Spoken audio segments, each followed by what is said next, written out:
எல்லா பெற்றோர்களும் வலது கையை தூங்க, பெற்றோர்கள் பிள்ளைங்க எல்லாம் பாத்துக்கணும். உங்க அம்மா அப்பா எதற்காக என்று சொன்னால்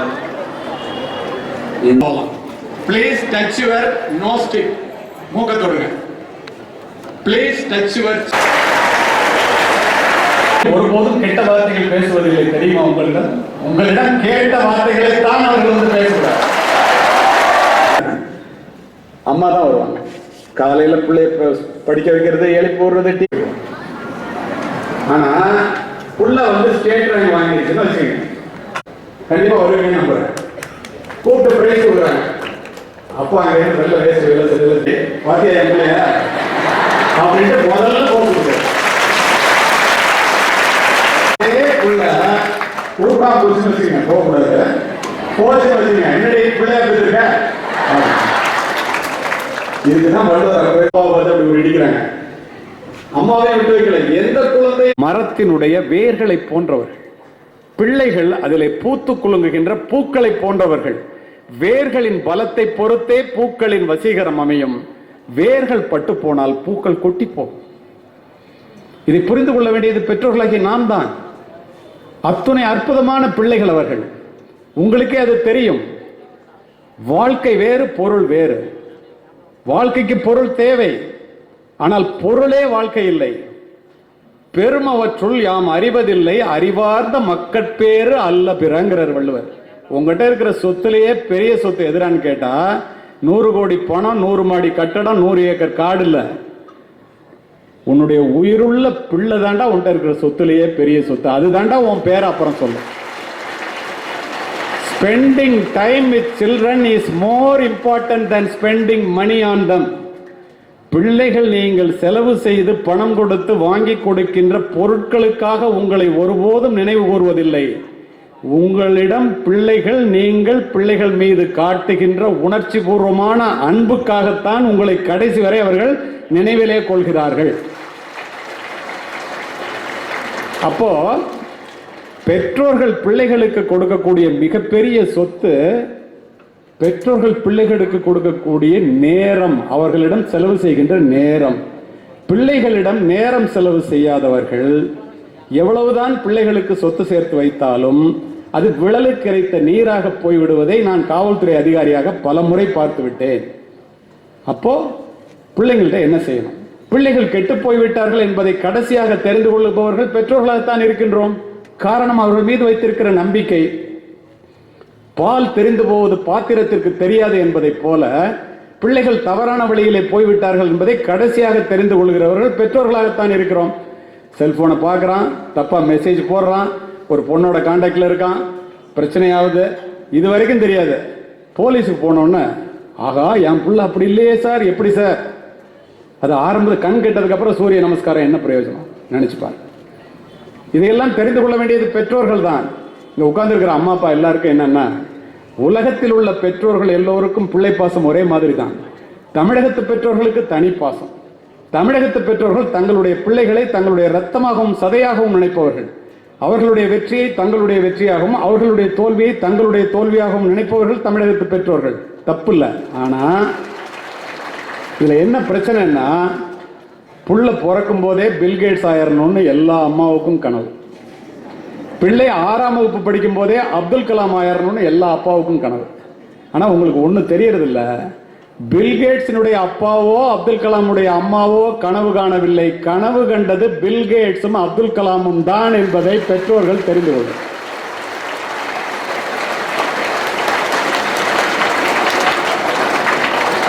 தயவு செய்து அருமை பெற்றோர்களே, பிள்ளைகளுக்கு ஆசைக்கு வாழாமல் தேவைக்கு வாழ கற்றுக் கொடுங்கள்.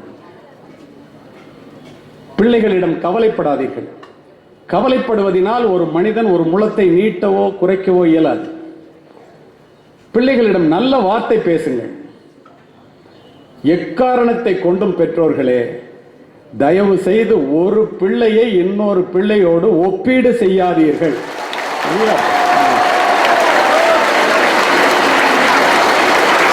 பாத்தீங்களா? ஒப்பீடு செய்தால் நான் சொல்லுவது அத்துணையும் உளவியல் பூர்வமான கருத்துக்கள். ஒரு பெரிய மாற்றத்தை உண்டாக்க வேண்டும் என்று நினைத்து பேசுபவன். யாராக இருந்தாலும் நம்மிடம் இருக்கின்ற குறைகளை தெரிந்து கொண்டால் மட்டுமே அதை நிறைகளாக மாற்ற முடியும். ஏன் ஒப்பீடு செய்ய வேண்டாம்னு சொல்றேன்னா, தூக்கணாங்குருவி கூடு கட்டுகிறது, சிலந்தி வலை பின்னுகிறது, கரையான் புற்று வைக்கிறது, எல்லாமே மகத்தான செயல்தான். ஒன்றை மற்றொன்றால் செய்ய முடியுமா? எந்த பிள்ளையாவது எந்த அம்மா அப்பாவது பார்த்து அந்த அம்மா அப்பா மாதிரி நீங்க இல்லையம்மா நீங்க இல்லையப்பான்னு எப்பயாவது கேட்டிருக்கேன். நீங்க மட்டும் எப்ப பார்த்தாலும் அந்த பிள்ளைய அந்த பிள்ளை இன்னொருத்தரோட பிள்ளைங்க. அதே போல பிள்ளைகளுக்கு தைரியத்தை கற்றுக் கொடுங்கள். அப்படியே உட்கார்ந்து இடிஞ்சு போய் அழாதீங்க. நன்றாக படிக்கின்ற பிள்ளைகளை விட நன்றாக படிக்காத பிள்ளைகளிடத்திலே அதிக அக்கறை காட்டுவதுதான் பெற்றோர்கள் மற்றும் ஆசிரியர்களினுடைய அடிப்படை பண்பு. யோசிச்சு பாருங்க, யாருக்கு நோய் அதிகமா இருக்கோ அவனுக்கு தானே வைத்தியம் உடனே வேணும். 10 முறை கீழே விழுந்த பிள்ளையை முத்தமிட்டு தூக்கிய தாய் நீ 9 முறை எழுந்தவள் தானே என்று ஆறுதல் கூறினாலும். அப்படி இருக்க வேண்டும் உங்களுடைய ஆறுதல். சின்ன பிள்ளைகள் இன்றைய சூழ்நிலையிலே இவர்கள் இப்படி இருப்பதற்கு என்ன காரணம்? அருமை பெற்றோர்களே, இதை நான் சுருக்கமாக சொல்லுகின்றேன். உங்களுடைய பொறுப்பாக இதை சொல்ல வேண்டும் என்பதனால் பிள்ளைகளுக்கு நான் சொல்லவில்லை. அதிவேக இன்டர்நெட் இணைப்புகள் மூலம் ஒரு சொடுக்கிலே திரையிலே விழுகின்ற ஆபாச படங்கள் என்ற வெள்ளம் அமைதியான பிஞ்சு குழந்தைகளினுடைய பண்பு நலன்களை அடித்து செல்கிறது.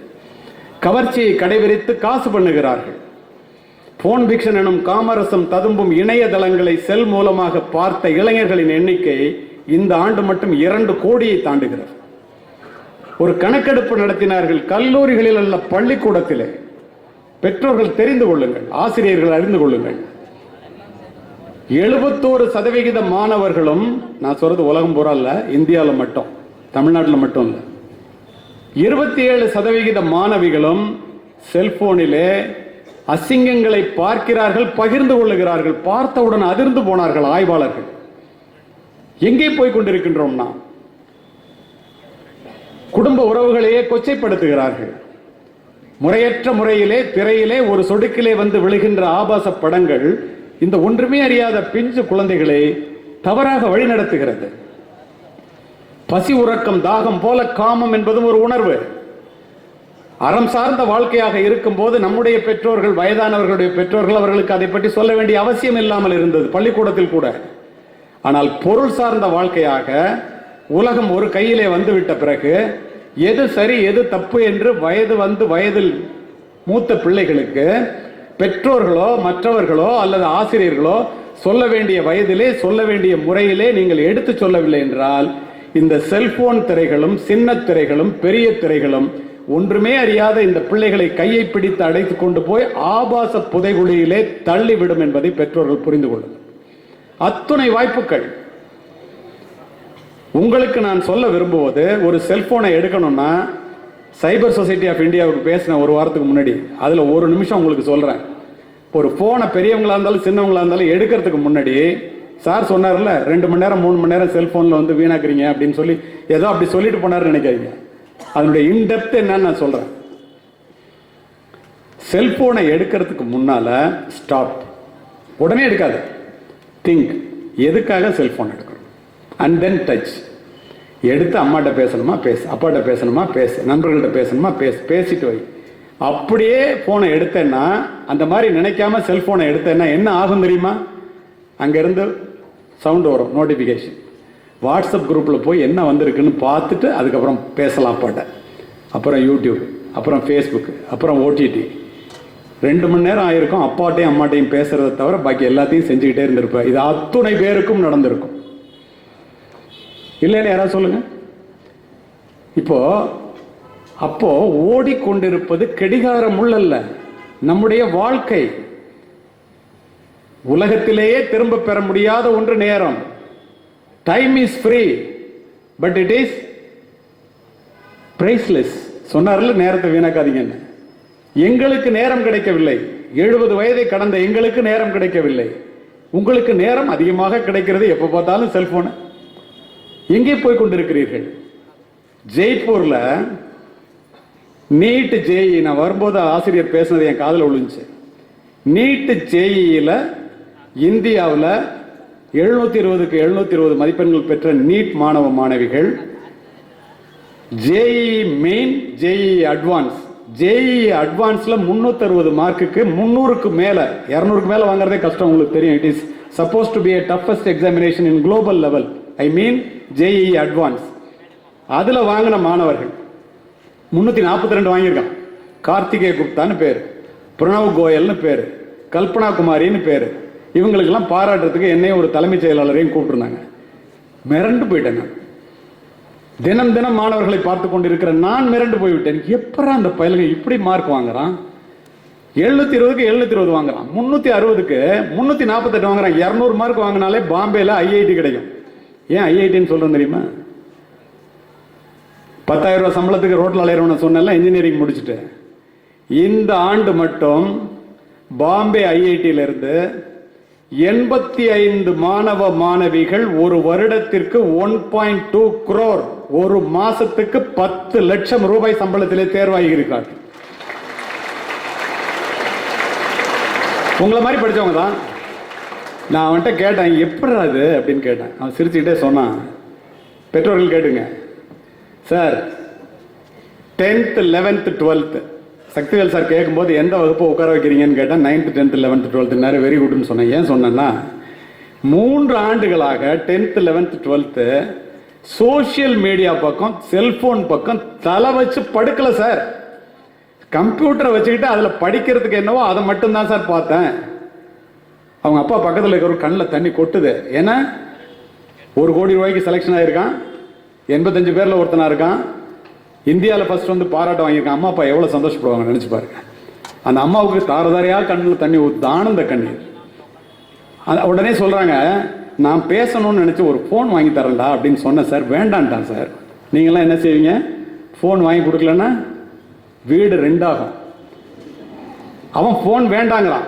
ஏன்டான்னு கேட்டேன் சார். என்னோட படிக்கிற 6 பேர் இருக்காம்மா, ஒரே இடத்துல இருக்கோம், யாருகிட்டையும் செல்ஃபோன் இல்லை, நான் வாங்கினா அவனுக்கு டிஸ்டர்பாக இருக்கும், இதான் லேண்ட்லைன் இருக்குது, நான் வேணா பேசிட்டு போகிறேன் அப்படின்னு சொன்னான் சார். அப்படின்னு அந்த அப்பா ஸ்டேஜில் சொல்கிறாரு. அப்படியே அதிசயமாக பார்த்துட்டு இருக்காரு சீஃப் செக்ரட்டரி. அடுத்ததா ஒரு நாளைக்கு 7 மணி நேரம் படித்தேன் சார். 7 மணி நேரம், காலையில் 3 மணி நேரம், ராத்திரி 4 மணி நேரங்கிறோம். ஒரு வருஷத்துக்கு 100 தடவை பரீட்சை எழுதி பார்த்தேன் சார். ஒரு அற்புதமான பள்ளியிலே உரை நிகழ்த்தி கொண்டிருக்கின்றேன். உங்களுக்காக என்ன செய்ய வேண்டும் என்று 24 மணி நேரம் சிந்திக்கிற ஒரு மனிதனிடம் நான் பேசிக் கொண்டிருக்கின்றேன். 100 பரீட்சை எழுதி பார்த்தேன் சார். ஜேஇ மெயின் வந்தான், ஜேஇ அட்வான்ஸ் வரான். டே உங்க 2 பேருக்கு என்னடா வித்தியாசம் கேட்டேன். உங்கள்கிட்ட சொல்றதுக்காகவே அவன் சிரிச்சுக்கிட்டே அவனை பார்த்துட்டு அப்படி கண்ணடிச்சுட்டு சொல்றான், அவன் ஒரு ப்ராப்ளத்தை 60 செகண்ட்ஸ்ல போடுவான் சார், நான் ஒரு ப்ராப்ளத்தில் 30 செகண்ட்ஸ்ல போட்டு போயிடுவான் சார். என்ன நினைச்சு பாருங்க. ஏன் அவர்கள் வாங்குகிறார்கள் 1 கோடி ரூபாய்? நம்மால் ஏன் வாங்க முடியவில்லை? செல்போனை பார்க்கறது இல்லை. ஒரு நாளைக்கு 7 மணி நேரம் படித்தேன். ஒரு வருஷத்துக்கு 100 தடவை பரீட்சை எழுதி பார்த்தேன். அற்புதமான ஆசிரியர்கள். இதை தவிர என்னுடைய வீட்டையும் இந்த நாட்டையும் உயர்த்த வேண்டும் என்பதை தவிர வேறு சிந்தனையே இல்லை சார் அப்படிங்கிறவன் இந்தியாவில் இருந்துகிட்டு தான் இருக்கு. நம்மால் ஏன் முடியாது என்பதுதான் என்னுடைய கேள்வியே. இந்த இளைய சமுதாயத்தை மட்டும் சொல்லி தவறில்லை. பெற்றோர்களுக்கு நான் சொல்லுவதற்கு காரணம், இந்த இளைய சமுதாயம் இப்படி ஆனதற்கு காரணம் வளர்ப்பினுடைய குறைபாடுகள். பெற்றோர்கள், எல்லா பெற்றோர்களையும் சொல்லவில்லை, பொதுவாக பேசிக் கொண்டிருக்கின்றேன். போதிப்பினுடைய போதாமை, எல்லா ஆசிரியர்களையும் சொல்லவில்லை, சில ஆசிரியர்களை. அபரிமிதமான இணையதள வளர்ச்சி, அறம் சார்ந்த வாழ்க்கை மாறி பொருள் சார்ந்த வாழ்க்கையாக இந்த சமுதாயம் மாறிவிட்ட காரணத்தினால் இன்னொருத்தர் பேர் தெல்லையாடி வள்ளியம்மை. இந்த தெல்லையாடி வள்ளியம்மையிடம் தான் காந்தி தமிழையும் திருக்குறளையும் கற்றுக்கொண்டார் என்பதையும் புரிந்து கொள்ள வேண்டும். மகாத்மா காந்திக்கு தமிழ்ல கடிதம் எழுதுகிற தமிழ் தெரியும். தெல்லையாடி வள்ளியம்மை காந்திக்கு தமிழ் சொல்லிக் கொடுக்கிற போது வயது எத்தனை என்று சொன்னா 13. உங்க மாதிரி பிள்ளைகளா இருந்தவங்க தான் காந்திக்கு தமிழ் சொல்லிக் கொடுத்தாங்க. ஏன்னா 14 வயதுல நம்ம இறந்துடுறோம்.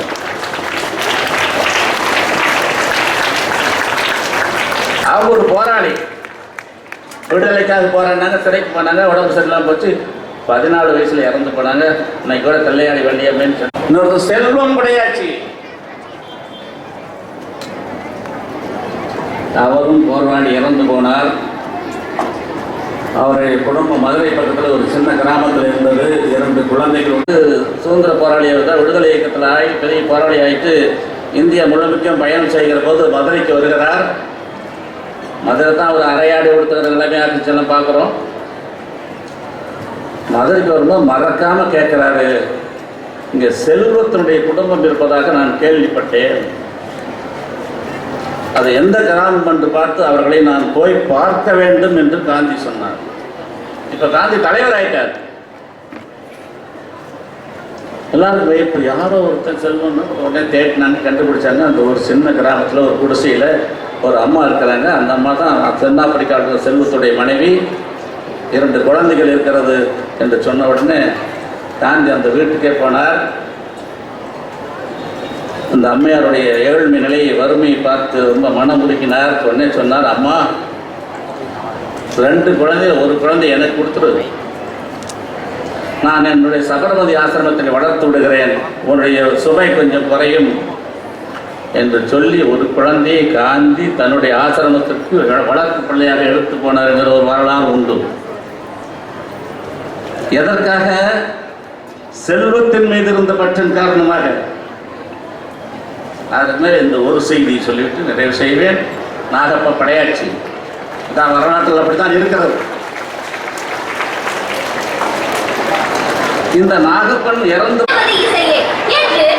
நடனத்தால் நயப்பறிந்து வருகின்றனர் நமது தொடக்க நிலை பிரிவு மாணவர்கள்.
पतलू हिंदुस्तानी सकला टोपी रूसी फिर भी दिल है हिंदुस्तानी मेरा जूता है जापानी ये पतलू हिंदुस्तानी सकला टोपी रूसी फिर भी दिल है हिंदुस्तानी हर करम अपना करेंगे ऐ वतन तेरे लिए दिया है ज़ाबिता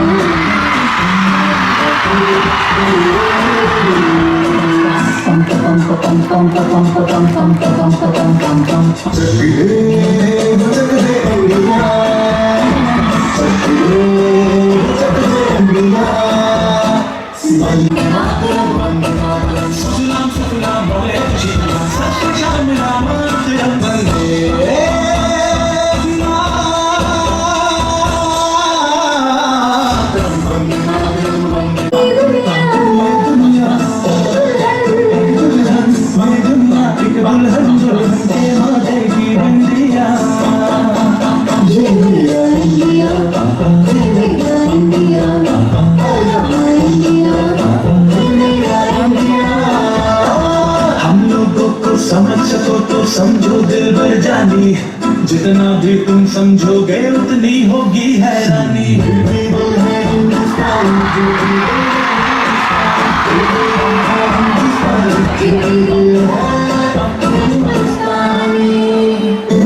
तुझे सलाम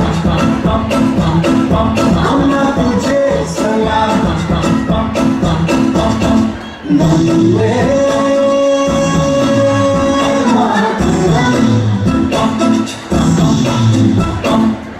आओ बच्चों तुम्हें दिखाए झांकी हिंदुस्तान की इस मिट्टी से तिलक करो ये धरती है बलिदान की वंदे मातरम वंदे मातरम वंदे मातरम वंदे मातरम देश रंगीला रंगीला देश मेरा रंगीला देश रंगीला रंगीला देश मेरा रंगीला झंडा ऊंचा रहे हमारा विजय देश तिरंगा प्यारा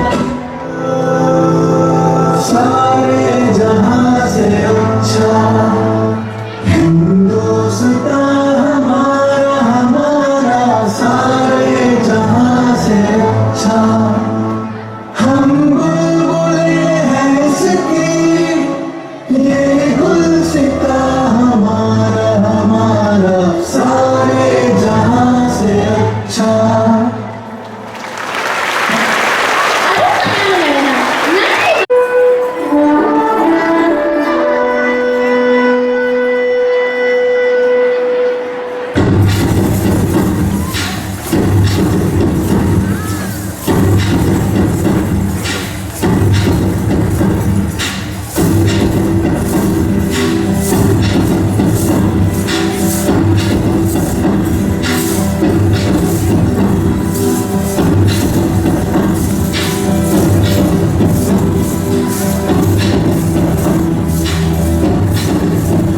காட்டையும் மலையும் மட்டுமே நம்பி தலைமுறை தலைமுறையாக பழங்குடி மக்கள் வாழ்ந்துட்டுருக்காங்க. இங்கே இருக்கிற ஒவ்வொரு மரம் செடி கொடியில் தன்னோட மூதாதையர்கள் வாழ்ந்துட்டு வரணும் அவங்க நம்புறாங்க.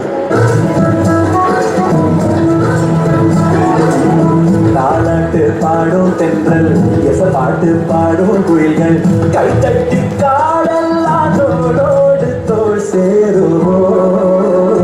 ஆடுவோம் ஆடுவோம் பல்கள் நாம் பாடுவோம்.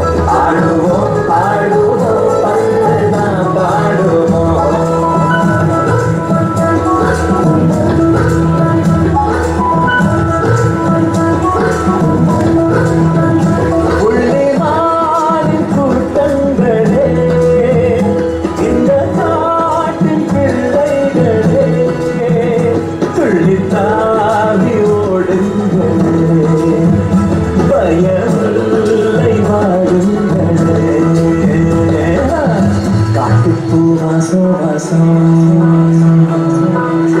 வாழ்த்து சொல்லி பேசும் பேசும் ஊத காத்து வீசும் வீசும் ஒன்ன கொஞ்சி பேசும் பேசும் நீ போகும் பாதையில ஒரு வானவில் தீட்டுவோம். ஆடுவோம் ஆடுவோம் பல்லனா பாடுவோம். ஆடுவோம் ஆடுவோம் பல்லனா பாடுவோம்.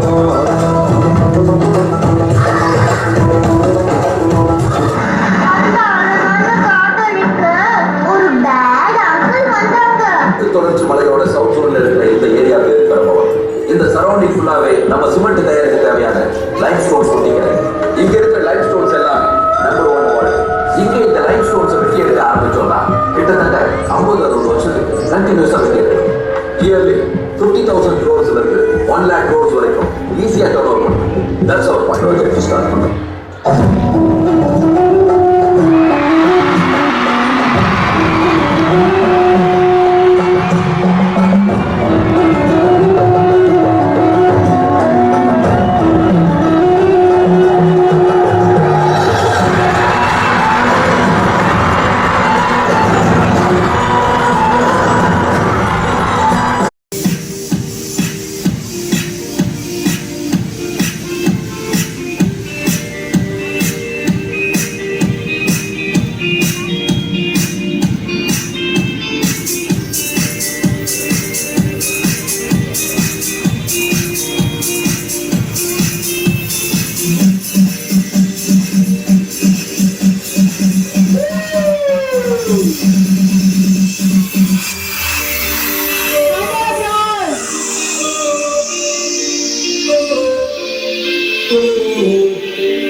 Girl, sit down, dance your time, girl. Sit down, line, your line is so to co-sign it. Find me a private girl. This ain't a crime, I'm a climate girl. Set the temperature, the climate girl. Take the rhyme on me, I rhyme it. To combine it. It's a for a private world. Hands up high, we burning up the sky. He got the dance all crazy, got the club on fire. I like the way you dance, you got me in a trance. My baby, she don't mind at all. Girl, I got you so in love. She don't make me feel alright. Put it up real low and bring it up. No, she doesn't mind. She doesn't mind. She doesn't mind.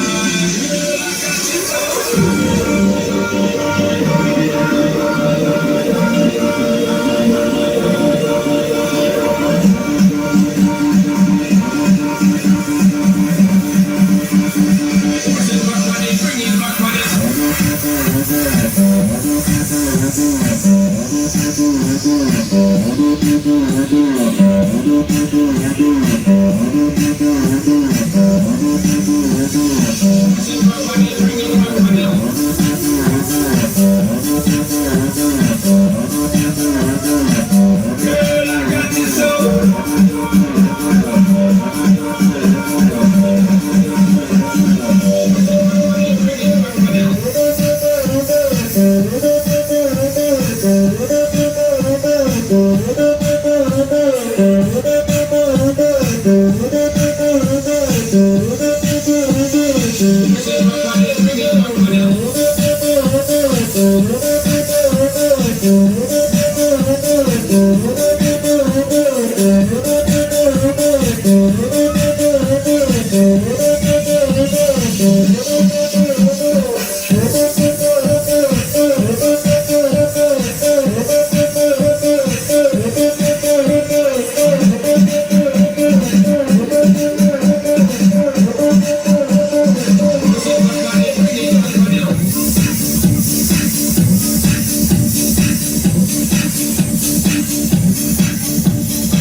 என்ன ஜெயிச்சுட்டு நினைக்காத. என்ன மாதிரி 1000 பேர் வருவாங்க. உன்ன மாதிரி 1000 பேர் வந்தாலும் என்ன மாதிரி 100 பேர் வருவாங்கடா. காடு இதை காப்பாது என்னடா பண்ணுவீங்க? மனுஷன் உருவானதே காட்டுல இருந்தாண்டா. இதுவரை நம்ம எல்லாரையும் கை குழந்த மாதிரி பார்த்துட்டு இருக்கு. அதான் நிக்கிறேன். அவன் சொன்னானு மரத்தை வெட்டுறது, இவன் சொன்னானு மண்ணை தோன்றது. இப்படி காசு காசுப்பட்டு எல்லாத்தையும் அழிச்சுட்டே போயிட்டு இருந்தா நாட்டுக்கு அடுத்த தலைமுறை வாழ்றதுக்கு இந்த பூமியே இருக்காது. உங்களை பொறுத்த வரைக்கும் காட்டை காக்குற நாங்கெல்லாம் காட்டு மிராண்டி பயிலுங்கன்னா நாங்க அப்படியே இருந்து போறோம். நாங்க போராடுறதே உங்க சந்ததிக்கும் சேர்த்துதான்.